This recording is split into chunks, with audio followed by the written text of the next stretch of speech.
maybe at your home. So before we begin today our session, uh, I just want to say complete. I want to say today that today we'll be covering the introduction. Introduction means Mangalacharan and the definition of the Tam Bhakti. That we'll cover today. And I have been, as I told you yesterday, 9 chapters I'll be covering, chapter 1 to chapter 9, and I have then for every I have still have 18 hours to go. So this means we can do a justice too. I hit the chapters after chapter 4. Uh, it will go quick. Surely the last section, that is Prema Bhakti, that will go in half in class, is beyond is beyond my my reason of explanation. So so we'll begin today. And as I said to you, Mangala Charanjit is the first thing which has been spoken by any speaker.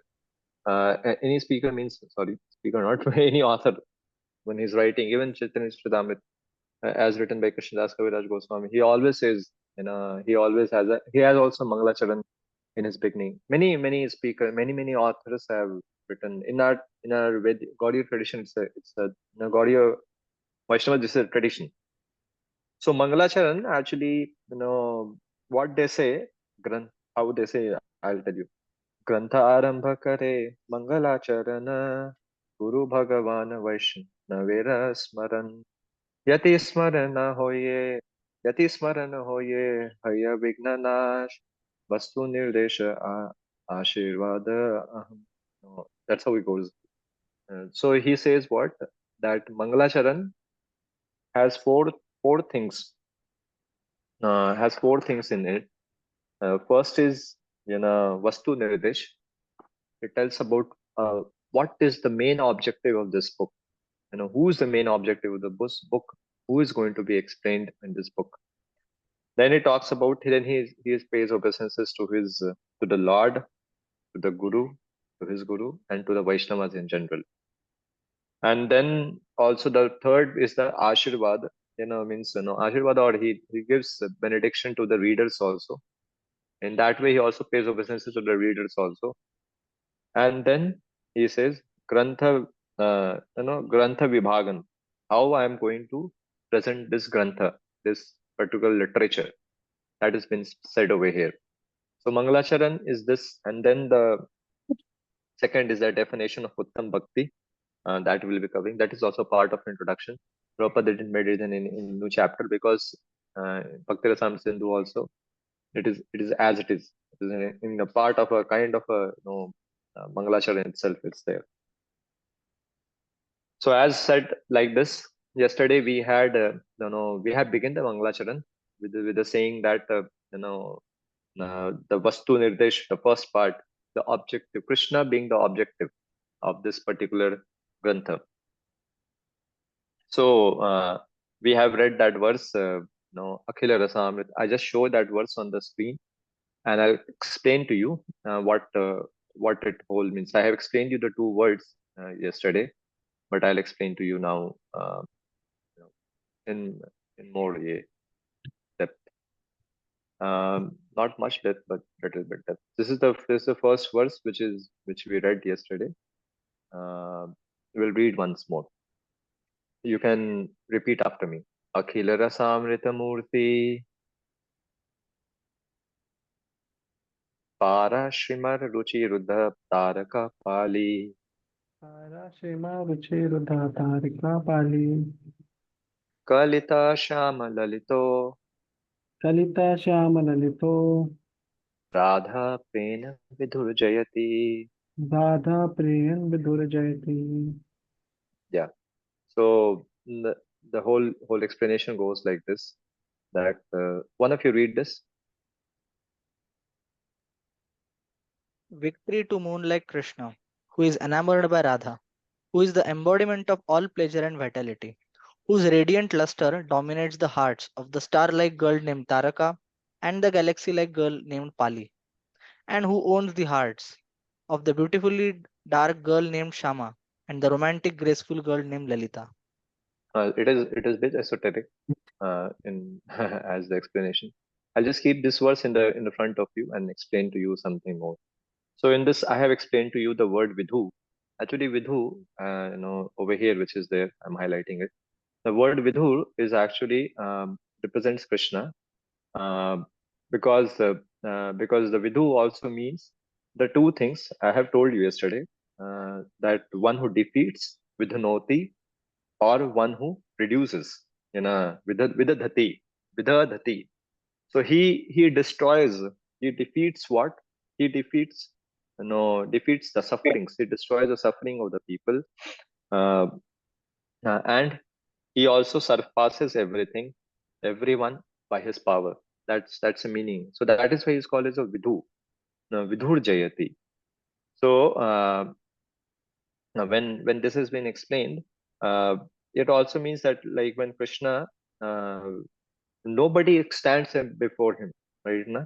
So we remember that when Brahmaji comes, and in Dwaraka, once he comes, and he just tells the doorkeeper, go and tell I'm Brahma. So he says, okay, but he goes inside, and Krishna gives a reply, which Brahma? He was amazed, which Brahma? He goes inside, and then he pays obeisance. When he goes inside Brahma, when he goes inside the room, he sees, oh, I am the only fellow who is having the least head, the forehead Brahma. Some are 8, some are 12, some are something like that.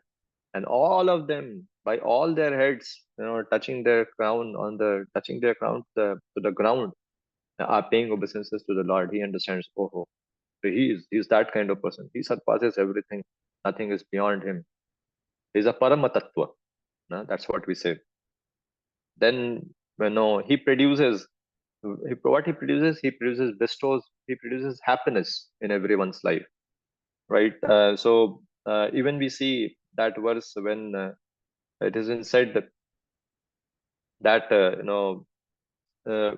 in 9.24.65, actually, when it's been said that mm, how Krishna actually, uh, okay, I'll not, it's a very good verse. You just wrote it down, or note it down. 9:24:65. He says very beautifully, Yasnanam makara kundala charu karna rajat rajat kapol Bluetooth connected. subhagam rajat kapol subhagam swal swali savilasa hasam nityotsavam natripate dashabhi pibantayo naryo naras chamudita kupita nimesche. So what it means, he bestows happiness, so what no he bestows happiness to everyone. Naro nara chamudita kupita nimasche. He is very nityotsavam, because seeing the form of the Lord itself is nityotsava, for the devotee, because his face is decorated with ornaments such as earrings resembling sharks. His ears are beautiful. His cheeks are brilliant. His smiles are attractive to everyone. Whoever sees Lord Krishna sees a festival. You come and stand in front of Radha Vrindavan Chandra, and many of you over here who are there, like Arjun Sarthi Prabhu and all, you all get into the altar also. So seeing the Lord, actually, all the misery which is there in the heart just goes away, because it's so beautiful, so charming. Nobody has seen such beauty. So he creates a Nityotsava, his beauty itself. That is why, it's been said, we should try to come as much as possible to have darshan, because every one of us are having so much problem. Adhyatmik, Adi Bhautik, Adi Devik list goes on, and it will go on and on. It is not going to end till the point we don't leave this world. In this world, if somebody wants rasa, he has to come. He has to come and hear the holy name, the glories of the Lord, and see the darshan of the Lord. That is Nityotsavam. His face and body are fully satisfying for everyone.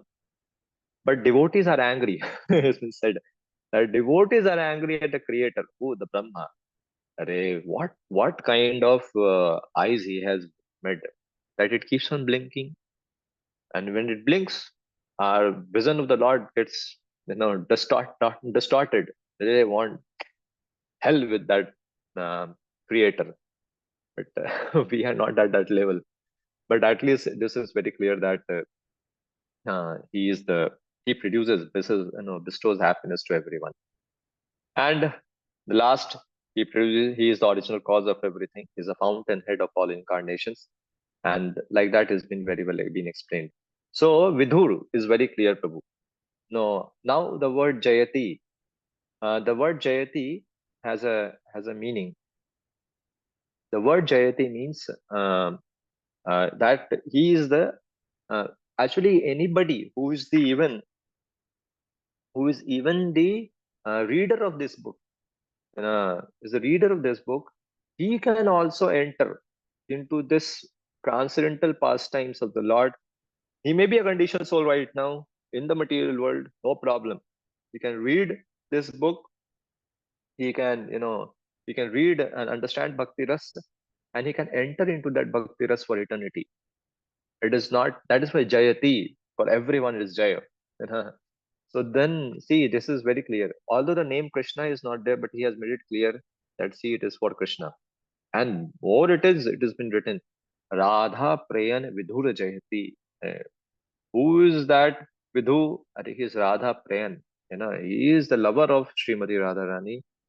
He is one who is attracted by Srimati Radharani. Though there is nobody else in this creation to whom we say he's attracted. He is the lover of Radharani, was attracted by Radha. So it is very clear it is about Krishna, nobody else. Then now it's been explained Akhila Rasamrita Murti, and yesterday I have told you that how he is Akhila Rasamrita Murti, Mallanam, that shloka, that how he is the, everybody is seeing. See, in that particular shloka, Mallanam 10:43:17, probably, I can say all 12 rasas, the 5 primary, the 7 secondary, are been explained that how people are, receiving. And they're receiving because he's a murti man. रस के अमृत के मूर्ति है वो, है ना. विग्रह, rasa vigraha is, है ना. And amrit, I have told you yesterday that hey, this amrit doesn't, amrit, why? Because it's for eternity. It's not that today the Lord is beautiful, tomorrow he won't be, you know, like people of this world. Not that today one who is a devotee is having a certain kind of a rasa with the Lord, is experiencing rasa, and tomorrow he won't be. No, no, no, doesn't happen. He is the embodiment of rasa, amrita. And akhila, all the rasas is there within him. So, so that has been said here, akhila rasa amrita murti. So saying this, I have explained to you these words till now, which I am highlighting. So I've explained you this. I've explained you this. So now I'm going to explain you. Uh, uh, just a minute. I'll show you another, which you can also see it. I hope some of you would have got the Wave of Devotion book, or if not, then Shantanu will send you today. Yes, And Vijay, I'll share it today. yeah, yes. So in that book also, and even I told you, you can download Bhava Taranga, from Prabhuji's Radhashyam Prabhu's website. That book, that is also very good. So uh, now I'm talking about the next part. Uh, Parishramara, uh, Parishramara Ruchi Ruddha Taraka Pali. So Parishrama means his beauty. Ruchi is beauty. His beauty is outgoing. Parishrama is outgoing kind of a thing. That is how the word has been explained. Parishramara Ruchi Ruddha Taraka Pali. So so Taraka, Pali, Shama, Lalita. These are 4 gopis' name is 10, and Radharani is the highest. So Taraka and Pali, they are like, uh, they are like, externals. Means externals in the sense that one of them is the friend of opposite party to Srimati Radharani, that is Chandravali, and the Pali is the neutral party to Krishna, to Radharani. Shama is one who actually who feels, uh, who is in favor of Radharani, she is in a party of Radharani. Lalita is very dear to Radharani. So according the way they are closer to Radharani, these people, these gopis, Krishna reciprocates accordingly with them to that much of intimacy. So the way that is because that is why Radha praying Vitur Jayati, right? Na? So he attracts Taraka by his beauty and Pali by her Ruddha. And then Kalita Shama Lalito. Kalita Shama Lalito has been said the moon. The moon um, embraces the becomes romantic in the dark night. The moon over here is Krishna. The romantic mood of the romantic mood of the moon Krishna is comes from Lalita, and the dark night which has been explained is Shama, because Shama is dark like Krishna. Lalita is very expert in giving pleasure to the Lord. So that is called Ka Lalita Shama Lalito. So this is a whole meaning of this Vastu Nirdesh is very clear. He's going to talk about Akhila Rasamrita Murti, only the Lord who is, in different rasas, deals with Vaishnavas, with the highest of his Vaishnavas, and is known as Radha Prem Vidhuru. Okay, after reading all this, very fine. Do we have allowed? Are we allowed to enter into it? Oh yeah, Jai, आपका भी जय होगा. You can also enter into it. This is the entire, Vastu Nirdesh of this particular NOD, Bhakti Rasamrita Sindhu. But I just explained to you, till over here is the rasa. Ahead will come on our level. So I've just given you some kind of a hint over here. See, when you qualify yourself by getting a guidance of some other Vaishnavas whom you are taking from actually now, you should read this NOD beyond the Bhakti Shastri after some years for sure, because this is the book which is the, as I said, law book of ISKCON. Because ISKCON Prabhupada has given us Prema Bhakti, has given us an opportunity to attain Prema Bhakti, and we don't have to go anywhere else to find it out. It's there. NOD and CC are full, and surely Bhagavatam also are full of these. We don't have to go. We don't read our own book and then people look after here and there. That's a very sorry thing. So over here said this, he then then we'll go to the Prabhupada's book NOD. I hope it is getting clear to you all, Prabhu. Is it, if it was technical, this was the last one. Above there will be no more much rasa. Now it's on ground level to our level. So here now we'll be moving towards Prabhu, the introduction which Prabhupada writes has given to us of his book NOD. So we have, so as I have covered this Akhil Rasamrita Murti in a very great, quite in great detail. The first paragraph which I'm showing is actually been done. We don't have to now get into it.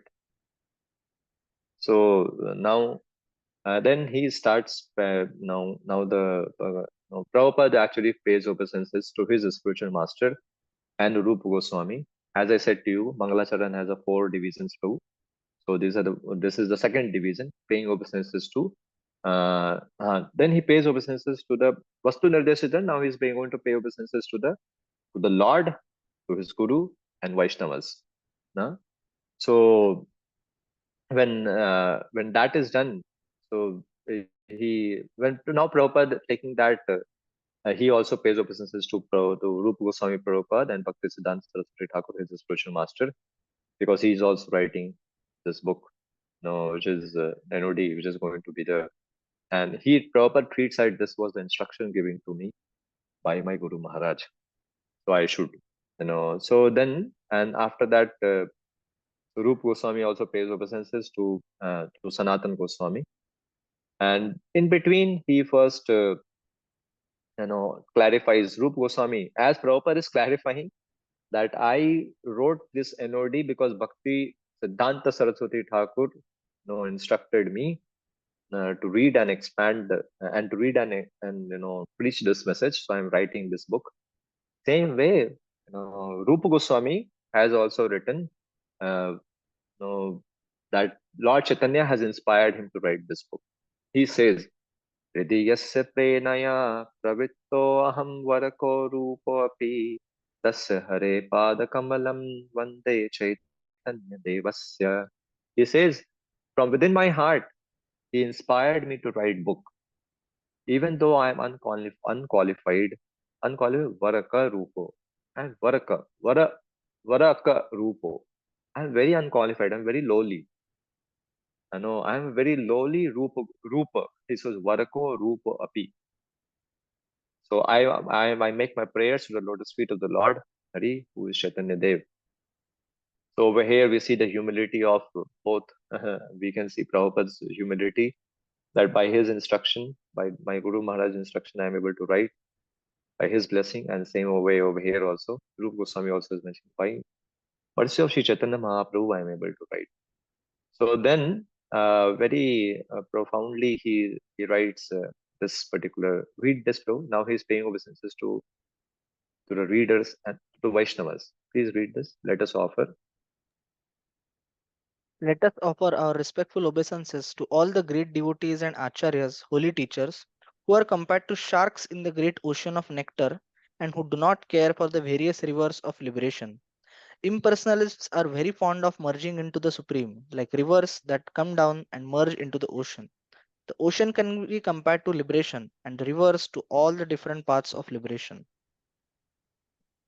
Yeah. So now, as I said to you, the previous verse which Rupa Goswami wrote to Chaitanya Dev, actually he also says to Sanatan Goswami also. So in one, that is his beauty. In one shloka, he covers both. Sorry, sir.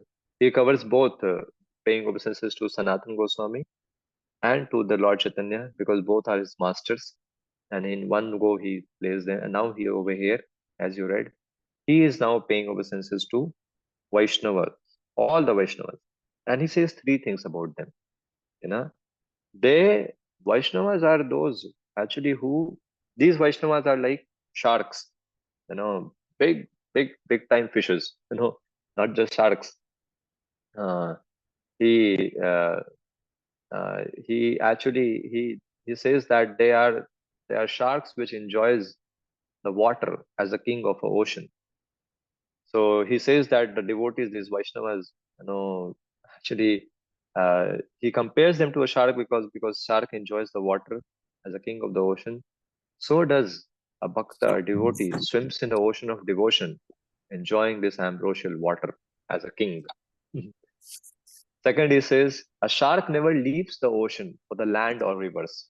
Uh, Similarly, a devotee never leaves the ocean of devotion for some material pleasures, or not for even shallow rivers of some spiritual opulence, like Salokya, Sarishti, Samipya, and all those things. They never go. They never look into that direction. Forget about material pleasures. Uh, Because many rivers also merge in the ocean. So there is a chance that fish can go towards the river also, but shark never goes. Like a devotee never gets into it. Third, a shark cannot be caught by the fishing nets, right? Na? A shark can any? Have you ever heard shark being caught by a fishing net? Never, because it swims very deep in the ocean. Similarly, a bhakta who is swimming deeply in this ambrosial ocean of bhakti can't be caught by the net of time, which brings about this material existence. So they are never caught by the time. They are aloof from the time. Means they are aloof from Akala. You know, that is why we say Vaishnava dies. No, he else who says Vaishnavas dies. Because okay, their body may die, they don't die. Body may get tempted may get affected by the Kala, time. They are not affected. So there are three reasons. Can anybody say what are the three reasons which has been explained over here? He uh, compares the Vaishnavas to be the as a shark. Pro, yeah, Aditya Pro, go ahead.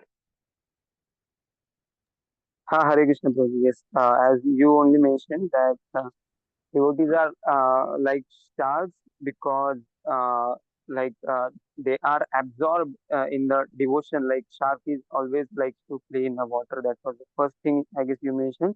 Another is like shark never goes out of the ocean. It never goes to like small ponds, rivers, or something like that. In that same way, devotees they never aspire for something small thing like mukti, siddhi, or that kind of things. But they are always aspiring for the pure devotion to Lord. And third thing you mentioned is like that as shark never gets caught in the net, in that same way, uh, devotees are also not get affected, don't get affected by the net of this kala or time. In that Yeah, same way, right. for that, yeah, Harish. Yeah, thank you, thank you. So so this is he says about all the Vaishnavas, that is why they are compared to the, and Prabhupada explains all this over here, that the Sarko dwells. And then, very he also says that he's praying to Rupa Goswami, uh, that may this work of Bhakti Rasamrita Sindhu may be protected by all these argumentative logicians who unnecessarily meddle in the science of the service of the Lord. They come, and he makes a comparison that how if a volcano eruption happens in the midst of a ocean, it doesn't much harms the ocean. It doesn't much do. It's all ocean. Similarly, those who are against devotional service to the Lord and put forward many philosophical theses about Krishna, about ultimate transcendental life, cannot disturb his great ocean of devotional service. And he prays to his spiritual master Sanatana Goswami for such a protection of this work Bhakti Rasamrita Sindhu. So and then he over here read this for one of you, the author of Bhakti Rasamrita Sindhu. Um, Anil Pro.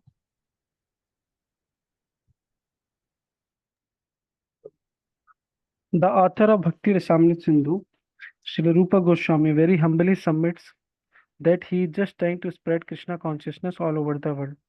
Although he humbly thinks himself unfit for this world. That should be the attitude of all preachers of the Krishna consciousness movement, following in the footsteps of Srila Rupa Goswami. We should never think of ourselves as great preacher, but should always consider that we are simply instrumental to the previous Acharya. And simply by following in their footsteps, we may be able to do something for the benefit of suffering humanity. Yeah, so Prabhupada is as it is he has given us a lesson. As Bhakti Rasamrita Sindhu's author, Sri Rupa Goswami, very humbly submitting about this, that I am trying to spread this Krishna consciousness all over the world. And he says, Varko Rupo, if you remember that word. I'm very small. The work is very great. Same way, a devotee, Prabhupada is mentioning, the attitude of the preacher should be that I'm not, no, I'm a small fellow. I'm not a great preacher. I'm just an instrument in the hands of the previous Acharya. So it means to few things, so that we should always be loyal to the Guru Parampara. We should be loyal to Srila Prabhupada, not present something which he has not mentioned, or not present something which goes against his mood and mission. No, and always think himself, think oneself. I am just a learner, yet a learner. I am not like a qualified person who has now done. I have still to learn. I still have to sit humbly and hear in front of my seniors, and I should not grow a horn on my head that I am such and such. No, not like that. Not like that. We should never be. No, we should never think ourselves as a great preachers. We are always a humble servant. And in that mood, see, Rupa Goswami, has written. We know Rupa Goswami. We know that we are called as Rupa Nugas. As such, he is junior in age. Sanatana Goswami is senior. But qualification wise, you know, you know, by the title has been given by Lord Chaitanya. to Rupa Goswami is very high. But he is humble. He is humble enough. He always treated Sanatana Goswami as his master. So although his works are so profound, and even Chief Goswami, all our Vaishnava Acharyas, they were very great preachers. They were ultra extraordinary scholars, but they always were humble. And so this should be our prayer, that we remain humble, uh, not that by our these kind of a knowledge we just by reading some Acharya commentary, we should not think we have become very learned. Learned are those Pandita Samadarshina. Minimum itna to aana chahiye, that we are able to see everything, everyone at the level of the soul.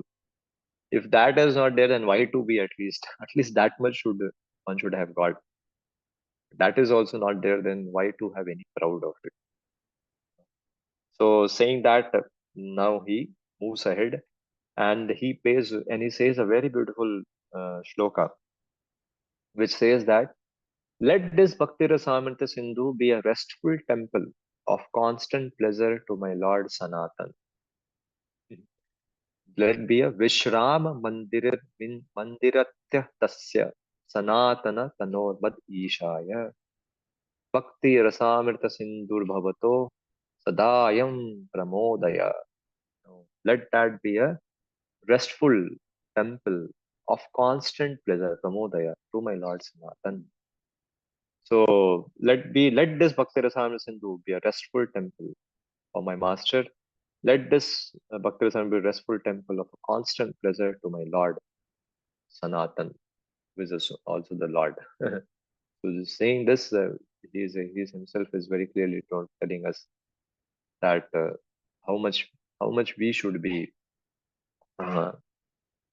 very humble enough. He's teaching us, and then he says that Prabhupada writes very clearly that now he talks about ग्रंथ विभागन. ग्रंथ को कैसे किया, ये मैं आपको कल बताया था कि 4 वेव है. 4 वेव नहीं है, 4 डिविजन्स है इस रस भक्ति रस अमृत सिंधु के, east south west and north. And eastern we are going to read, and they have the 4 waves into it. Samanya Bhakti, you know, Samanya Bhakti has been general qualification of has been explained. Then Sadhana Bhakti, then Bhava Bhakti, and Prema Bhakti. So this is the Granth Vibhagan he does, and then then this is what Prabhupada is writing over here, and now from here begins the authorized description of Bhakti. Now he begins very clearly over here that how uh, what is Uttama Bhakti, because he has to tell na, because all other rasas रस में कब घुसेंगे, जब भक्ति जानेंगे. So this is a very famous shloka which Prabhupada has not quoted over here, but is very well known. We'll recite that shloka once, and then we will move ahead. So that shloka actually is over Anyabhilash. You can recite with me, or maybe at your end, whatever way. Anyabhilashita sunyam अन्नविलासता शून्यं jnana karmadi anavritam ज्ञानकर्माद्यनावृतम् anu anukullena krishnanu अनुकूलेन कृष्णानु शीलनम bhaktiruttama. श्रीलिनं भक्तिरुत्तमा. Yeah. So over here now we'll see this about there. In this verse there is a primary lakshana, and and a secondary lakshana, tatastha lakshana or swarupa lakshana. So this is the paribhasa sutra or thesis statement uh, of his entire work. This is a paribhasa sutra, like in Bhagavad Gita you would have read paribhasa sutras, 2 verses, manmanava mad bhakto madhyaji paribhasa sutra. So this is like the paribhasa sutra for this entire literature. So he explains Swarup Lakshanas. Prabhupada explains first, Anabhilashita Shunyam itself, which is the Tatashta Lakshana. I'll just tell you what is Swarup and what is primary Lakshana is Swarup Lakshana. The last line, Anukullena Krishnanu Sheelanam. This is the primary Lakshana of Bhakti. And Anyabhilashita Shunyam Jnana Karma Dhyanavritam is the Tatashta Lakshana of Bhakti. By the way, although it is Tatashta Lakshana, but in Bhakti, primary Lakshana too will be there. Then Krishna Anushilanam Anukulyena. कोई भी भक्ति में ऐसा हो सकता है या किसी भी तरह का भक्ति हो, because you in the three modes, Bhakti in three modes, the third canto Bhagavatam says. So yeah, all this bhakti which in different modes will have this anukulyena Krishnanushilanam. But if you say uttam bhakti, if you know, if you not from the general bhakti is okay. Is uttam bhakti is requires the first line, the tatashta lakshana also, anya bhilashita shunyam jnana karma dhyanavritam. If the secondary lakshanas are not there, it is not uttama bhakti. Surely if the primary lakshana is not there, it is no bhakti only. That is also truth. But so over here, although it's been said secondary, we have to keep it in the mind, and always reflect back. Am I doing uttama bhakti, or I am doing general bhakti, or I am out from the school of bhakti? What I am. So this is the Paribhasa Sutra or the thesis statement. So now we'll read now Prabhupada's NOD, and then that is our main source of nourishment. So here, read Prabhu what Prabhupada writes about. He starts explaining about Anyabhilashita Shunyam. Yeah, please read the authorized description of Bhakti. Aradhan Prabhu. Yes, Prabhu. So, Yeah. the authorized Please read. description of bhakti or devotional service, following in the footsteps of previous acharyas, can be summarized in the following statement by Srila Rupa Goswami. First-class devotional service is known by one's tendency to be fully engaged in Krishna consciousness, serving the Lord favorably. The purport is that one may also be in Krishna consciousness unfavorably, but that cannot be counted as pure devotional service. Go ahead. Pure devotional. So read the white line also. Pure devotional service should be free from the desire for any material benefit or for sense gratification, as these desires are cultivated through fruitive activities and philosophical speculation. Generally, people are engaged in different activities to get some material profit. While most philosophers are engaged in proposing transcendental realization through volumes of word jugglery and speculation, pure devotional service must be free from such fruitive activities and philosophical speculation. One has to learn Krishna consciousness or pure devotional service from the authorities by spontaneous loving service. Yeah. So here now, okay. So Prabhupada has over here has encapsulated the entire definition, the Paribhasa Sutra in this paragraph which you just now read, where he said about Anyavilashta Shunyam. Now he has also said over here, that Gyan and Karma se upar hona chahiye. Prabhupada writes very beautiful. I also have not highlighted. Sense gratification comes because of the fruitive activities and philosophical speculation. That's a very so these are two things which is detrimental to spiritual life. That fruitive, when we become fruitive, fruitive means you are more attached to the fruit than about pleasing Krishna. You are more if the fruit doesn't come, you are ready to give up the activity to please Krishna also. unphilosophical speculation, speculating by its own. To some degree, philosophical speculation is allowed. Mental speculation is not allowed. There are two kinds of speculation: mental speculation, philosophical speculation. Philosophical speculation is allowed when the philosophical speculation crosses the boundary of bhakti. That's a problem. So over here, then now Prabhupada over here, after giving an encapsulation, he encapsulates the entire definition of Uttam Bhakti. Now he is getting into the word Anushilanam, and please read carefully. And now from here, I'll explain to you word to word. Yeah, Asmin Prabha Prabhu. Asim Proji, can you Prabha please? Prabhu, you want to? Yes, Proji, I have a question. Proji, can you please explain it again? There are two kinds of speculation and their impact. Oh. Okay. Actually, this way back, Mukund Madhav Prabhu once says, first time we heard that, one speculation is allowed. That is philosophical speculation. Second is mental speculation. Philosophical is speculation. See, we also speculate that on the basis of the philosophy that this may be right, but it is under the boundary of the our Shastras, Bhakti Shastras. It is allowed. I'll give an example to you. Philosophy, but there are some dangerous philosophical speculation, which word jugglery Mayavadis they do. That is also philosophical speculation, but that is very deadly. Philosophical is what is allowed, that we philosophically hence implies a certain thing, like like Krishna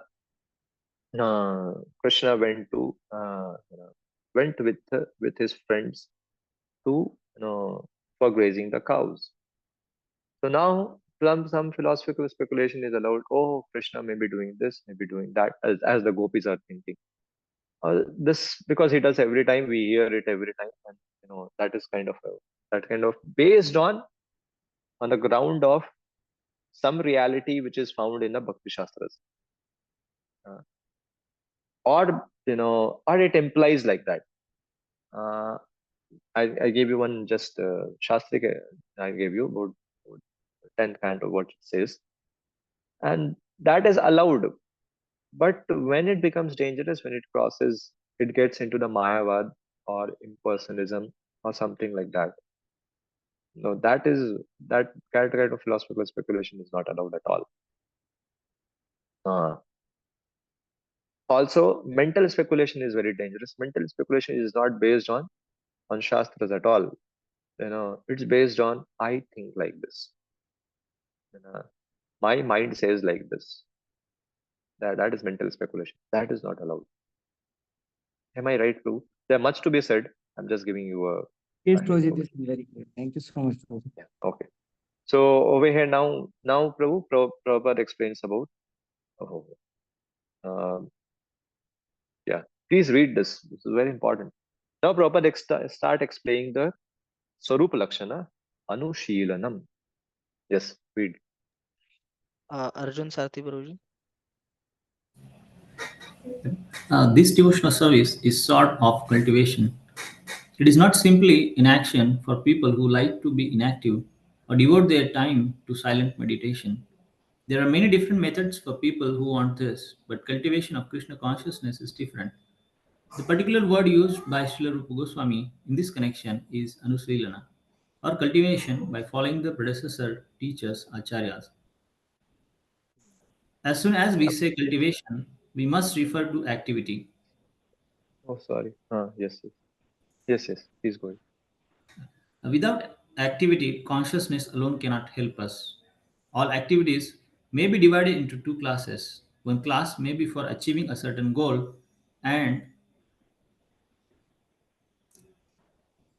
the other may be for avoiding some unfavorable circumstances. In Sanskrit, these activities are called pravritti and nivritti, positive and negative action. There are many examples of negative action. For instance, a deceased person has to be cautious and take medicine in order to avoid some unfavorable illness. Yeah. So over here, when Prabhupada is explaining about Krishna Anushilanam, so his first is defining the word Shilanam. And also Prabhupada writes Anu when he says about that we have to follow. Shilanam means activity. Is a cultivation, and cultivation is an activity. It has to be cultivated. Bhakti is to be cultivated. Bhakti, although is within our heart, is in the but it is in dormant state. They have to revamp it. So revamping is a way of cultivation. It's not going to come by its own. We have to cultivate it as a farmer cultivates the land. Land may be fertile, but without sowing the seed and without cultivating the land, the crops is not going to come. The same way for us also, Prabhu, we have to cultivate bhakti to get the highest stature of love. Saying that, and but he says cultivation ऐसे ही नहीं, अपने मन से नहीं. Anu, acharyas, we have to follow the spiritual master. We have to follow the predecessor acharyas. That is the meaning of anushilanam. So, and over here, Prabhupada is saying that there are two kinds of activities, pravitti and nivritti. Means what? Something which is favorable, you accept, and something which is nivritti, which is to be given up. Negative actions has to be given up. Like for us, 4x has to be given up. 4x has to be followed. Means those four things, meat eating, and all have to be given up. Nivritti, and we have to accept pravitti, positive. That Bhakti Rasamrita Sindhu, NOD will write about the 64 limbs of devotional service. That has to be accepted. Like a diseased man has two things, patya and aushadhi. So medicine has to be given, patya has to be followed. Means what is unfavorable has to be given up. So that's the meaning of anushilanam. Now, after explaining this anushilanam, Prabhupada writes about Krishna anushilanam. Because the word is Krishna anushilanam. Now please read those who are cultivating spiritual life. Ashish Prabhu. Those who are cultivating spiritual life and executing devotional service are always engaged in activity. Such activity can be performed with the body or with the mind. Thinking, feeling, and willing are all activities of the mind. And when we will do something, the activity comes to be manifest by the gross bodily sense. Thus, in our mental activities, we should always try to think of Krishna and try to plan to please him, following in the footsteps of the great acharyas and the personal spiritual master. There are activities of the body, activities of the mind, and activities of the speech. The Krishna conscious person engages his words in preaching the glories of the Lord. This is called Kirtan. Yeah, fine. So now Prabhupada over here still has continued about Anushilanam itself. Because in Anushilanam, there are many things which comes. Is the because over here, okay, I'll explain you right now over here only. So when it says that the word, see, everything one does. I'm explaining this, what you have read right now. Till now about Anushilanam. Krishna Anushilanam, I'm going to explain now. Everything one does is a result of how one feels inside. How one feels inside. That's the truth. Because action and emotions are intrinsically connected. Because how you feel inside, that's how that kind of work that we do. We feel hungry, we eat. We feel bored. We sometimes we may talk to devotees also. We may feel sleepy, we sleep. So when it says Silanam, Anushilanam, it is like this, what the feeling and actions are intrinsically connected. And now when I divide these two, actions and feelings, Prabhu, you all are engineering students, majority of you. Apply your logics over here, because it's very important. Here we don't apply logic, and what is the use of life? What is the use of having the ability of making logic? So now he says about actions and emotions, right? So there are action that evokes an emotion, and there are actions which expresses an emotion. Do you agree? Some action invokes an emotion, you know, and there are some actions which expresses an emotion. So, for example, to laugh, you know, laughter that uh, uh, laughing is an action. Laughter can even invoke happiness, and laughter that is there also can also be to express happiness, right? Na? So sometimes we laugh to invoke happiness in friendly way, haha, we laugh, something like that, and sometimes laughter can express happiness. No, like I tell you, we laughed, but what does it mean? If you saw my expression, hmm, arey, if somebody else did a mistake and you want to ridicule you also, then you pass a smile. That expresses the happiness over here. So, so saying that like that, what it means? Krishna no Shilanam, endeavor that pleases Krishna, means what? An endeavor that, the endeavor that invokes affection for Krishna or expresses affection for him. You know? So some activity, some endeavors can invoke affection for him, and there are some endeavors which and some at some level the endeavors express affection for him. So in our sadhana bhakti, we perform activity, we endeavor to invoke affection for Krishna, right? Now, if somebody says माला मन नहीं करता, कुछ feeling नहीं आता, क्यों करने का? अरे क्यों करने का क्योंकि it would invoke affection for him, है ना? 64 limbs of devotional service, क्या प्रदक्षिणा करने का, क्या है ये? कुछ आता नहीं, अच्छा कुछ फीलिंग नहीं होता, है ना? फीलिंग आएगा, एंडेवर करो, है ना? साधना भक्ति means this Prabhu. And when he says endeavor which expresses affection for Krishna, that is bhava bhakti, right? Na? At a bhava stage, devotee endeavors to express his affection for him. Like Mother Yashoda is churning the butter. Uh, that day Damodar Lila we hear, because he has and it's been said that milk is coming out of her body. She is, her activity is an expression of affection for him, right? Na? But for us, the activities, the endeavor is to invoke affection for him. That's the meaning.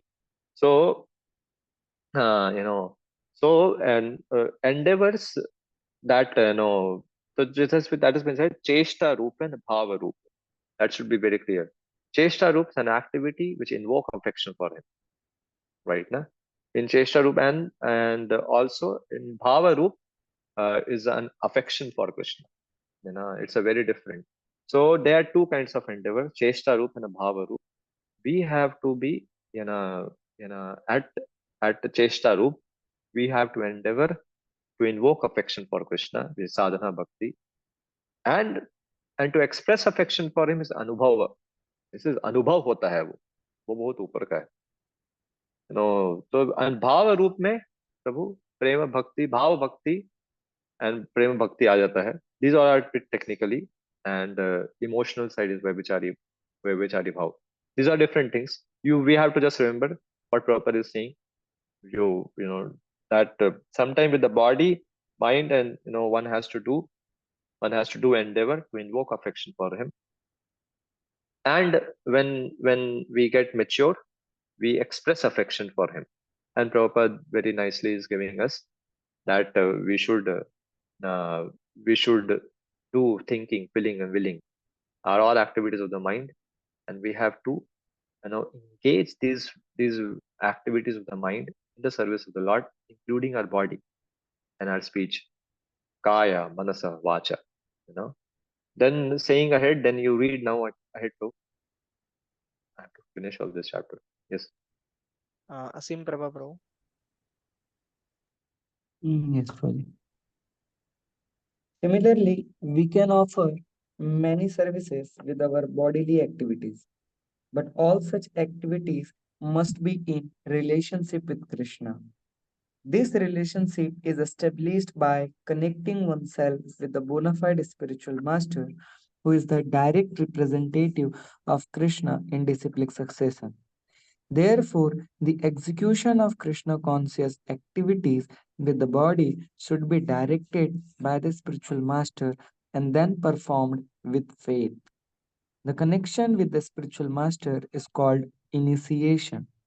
From the date of initiation by the spiritual master, the connection between Krishna and a person cultivating Krishna consciousness is established. Without initiation by a bona fide spiritual master, the actual connection with Krishna consciousness is never performed. Yeah, so Prabhupada says, be very clear. Pleasing Krishna means pleasing Guru Maharaj, right now, pleasing Prabhupada. Because if, and that connection with Krishna is established when we are like, like before marriage, after marriage. Before marriage, a boy or a girl may be there, they may know each other, but that is not called an official relation. That is not like they can come and stay together. After marriage is an official relationship. It's a law. By law, they are married. Before to that, they are not. So something like that. But don't think that before initiation there is no relationship. It's there, but it is not an established connection. That's kind of a thing. So surely there's a difference between established connection and a general. So then Prabhupada now he goes ahead and he says here about now. Okay, read over here. This means. Should I continue, Roja? Yeah, I have no issue. These, okay, just a minute. This means that those who are great souls or great devotee do not act under the spell of material energy, but act instead under the protection of the spiritual energy. Any activities done in devotional service or in Krishna consciousness are directly under the control of spiritual energy. In other words, energy is a sort of strength, and this strength can be spiritualized by the mercy of both the bona fide spiritual master and Krishna. So In, here Prabhupada is again. Okay, read. So, in Chaitanya Charitamrita. in the Chaitanya Charitamrita by Krishnadas Kaviraj Goswami, Lord Chaitanya states that it is a fortunate person who comes in contact with the bona fide spiritual master by the grace of Krishna.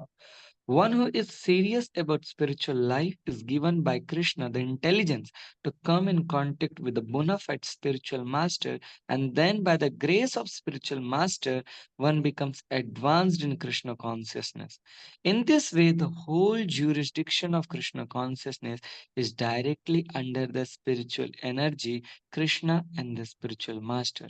This has nothing to do with the material world. When we speak of Krishna, we refer to the Supreme Personality of Godhead along with his many expansions. He is expanded by his plenary parts and parcels, his differentiated parts and parcels, and his different energies. Yeah. So here now, so here the verse which Prabhupada is referring is, Bhakti Lata Bij. What is that? Uh, I just remembered. Brahmanda What Brahmite is that? Konabhag. Brahmanda Brahmite Kona Bhagavana Ji Guru Krishna Prasad Bhai Bhakti Lata Bij. One who is getting actually because there are three energies of God: internal, external, and marginal. We are marginal energy, but when a marginal energy gets into the external energy, his serves external energy. That's not bhakti at all. Bhakti is done with the bhakti is a process of spiritual energy, the internal energy, and in the internal energy, who all comes? Vaishnavas, Guru, Krishna, and all his incarnations. Right? Na? So bhakti done, an act done to please, the previous acharyas, the Vaishnavas, the Guru, the spiritual master, and the Lord. They all come in it because and all in like Rama, Narasimha, Vamana, all those. Anybody who is doing it and is fulfilling this criteria of Uttama Bhakti towards them, you know, of Anya Bilashita Sunyam Jnana Karma. This gets into category of Uttama Bhakti. It is not just towards Krishna. Surely we are more of a Gaudiya Vaishnava, so it's going to go towards Krishna also. Very, very also means it is. But if somebody is a Narasimha, worshipper of Narasimha, Rama, no problem. He is also considered as a Uttama Bhakti candidate, Uttama Bhakta. So then Prabhupada over here, so Krishna includes all such expansion as well as his pure devotees. You know? That's why I'm saying that. So and that's what is being mentioned over here. And then Prabhupada writes about now Prabhupada explains. Actually, I have to go fast now. So Annakulyena. You know? So devotional service. See, till now, general bhakti has been explained. Krishna Anushilanam. No? Now, what it makes Uttama also is primary. Secondary lakshanas. It has to be Anukul to the Lord. No, sorry. Anukulyena. Now, Prabhupada explains Anukul, and he gives the example of Mother Yashoda and Kamsa. Kamsa was also remembering Krishna all the time, but in a negative way. Mother Yashoda actually, she binded Krishna. Apparently, Krishna was crying, but that is Anukul. Mother Yashoda's bhakti is Anukul. Kamsa's so-called remembrance is Pratikul. That kind of thing has to be not there. We have to be Anukulyena Krishna Anushilanam. Anukul bhavana hona chahiye. Nahi to nahi. And then Prabhupada writes about how impersonalist and all these people, they are they are not into this. They are pratikul. They may meditate on Krishna, but that is pratikul bhavana because they want to become God. So then now Prabhupada over here says that Krishna is never alone. Kanishta always thinks Krishna, I worship Krishna alone. But Prabhupada says no, Krishna is never alone. Krishna is always with his associates and paraphernalia. Right? Na? Like when Prabhupada says about an army man, a person going to the battle.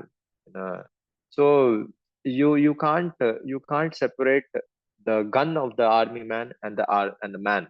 It is has to go together. The same way, the Lord's associates, the pure devotees and the paraphernalia also has to be worshipped. Not like that. And we are only interested in those paraphernalia, which is connected to Krishna. Like Prabhupada over here gives the example of battlefield of Kurukshetra. We go to battlefield of Kurukshetra, but we go only to the battlefield of Kurukshetra. We don't go to battlefield of Panipat, right? Na?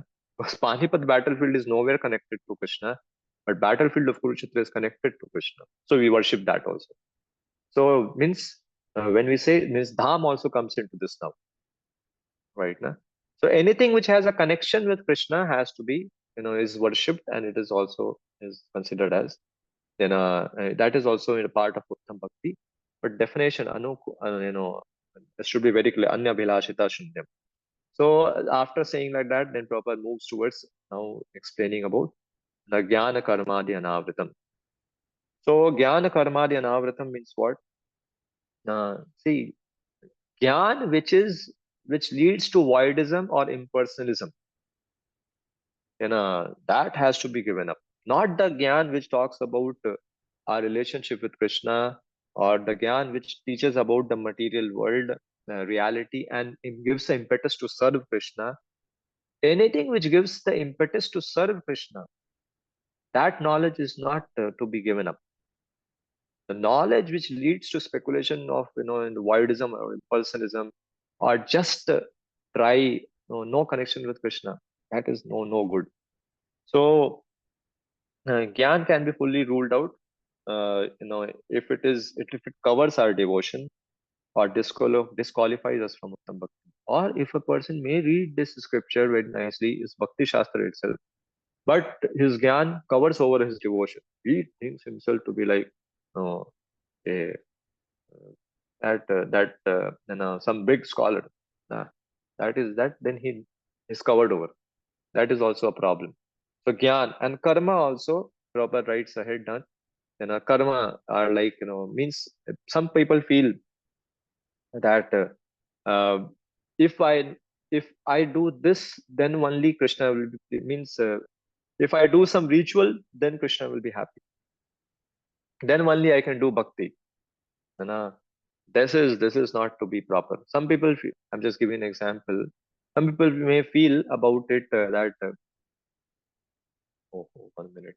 So somebody may feel, that's a very beautiful way of explaining. He writes about that how somebody maybe uh, uh, jnana karma dhyanavritam, when I'm writing that, just a minute. Oh, I just want to finish it off. Yeah. So knowledge and activities that you know, that covers over or do not is not directly endeavor to please Krishna, or to some extent are like that.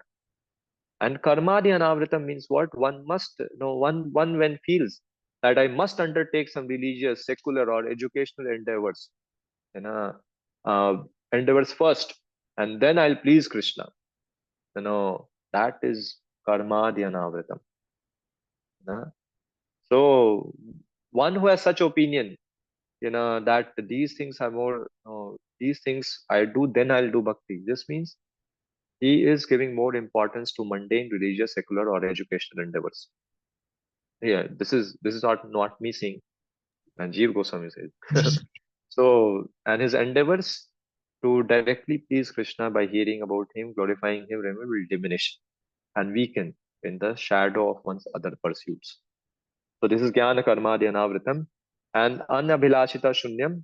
So that word is very profound word. Anya means other, Abhilasha means desire, and Ta is somewhere is been given, means no other desire except to please Krishna. No other desire, and for us, pleasing Krishna means, Prabhu, very clearly, we don't have to do a speculation about that this please Krishna, that no. What pleases Guru and Vaishnavas. And when I say Vaishnavas, means Vaishnavas who are helping us to grow, means Siksha and Diksha Guru. That is that pleasing. No anya, nothing one, no other desire. And ta is allowed sometimes. Some people, some like we say na Krishna Krishna Mahabaho. No, when Gopas are saying, "Hey, bachao, ye when Indra is showering rain." So sometimes that is allowed. Ta means that sometimes that is allowed, no problem. Out of out of some danger, somebody is calling out because of some emergency, he is calling it out to please to protect Krishna, so that Krishna protects him. That is not outside Uttama Bhakti's definition. That is allowed. So Uttama Bhakti, is this, Prabhu, Anya Bilashita Shunyam, no other motivation. Jnana Karma Dhyanavitam, not should be. Our Jnana and Karma should not, of this world, should not cover over Bhakti. Something is required, that's fine. But should not cover Bhakti. We should not think this is more prior than Bhakti. Chanting 16 round is lesser priority. Worshipping Krishna is lesser priority. That's not the right. And then Krishnanu Shilanam. It should be towards Krishna, means what? Including his paraphernalia and Vaishnavas, and should be Anushilanam. It should be under a guidance of a predecessor acharyas, the current acharyas, and it should be done with the body, mind, word, body, speech, mind. So that's what is being spoken over here, and this makes the NOD first chapter introduction gets over here, and this is I just rushed it, but here it ends. So we end over here with the introduction. From next time we'll begin with our chapter 1, which is the characteristics of pure devotional service. Time is up. Next time you keep the question. Next week I will start with question and answer, because you have a time limit of the Zoom. Is that fine, Shantanu bro? Yes, Prabhuji. Yeah. Okay, please keep the questions written. So we end over here. Thank you very much. Srila Prabhupada. Jai. Thank you very much, Prabhuji. Hare Krishna. I want a feedback. Thank If you. you all can send your feedback, if something you want me to change the style of teaching and all, to Shantanu Prabhu, he will inform me. And Shantanu Prabhu, be transparent, send me. Yes, It will Prabhuji. be very Yes, good. yes. Yes, Hare Prabhuji. Krishna. Sure. Okay. Hare Krishna. Hari Thank Bol. you very much. Hare Bol. Thank Thank you, you, Prabhu. Prabhuji.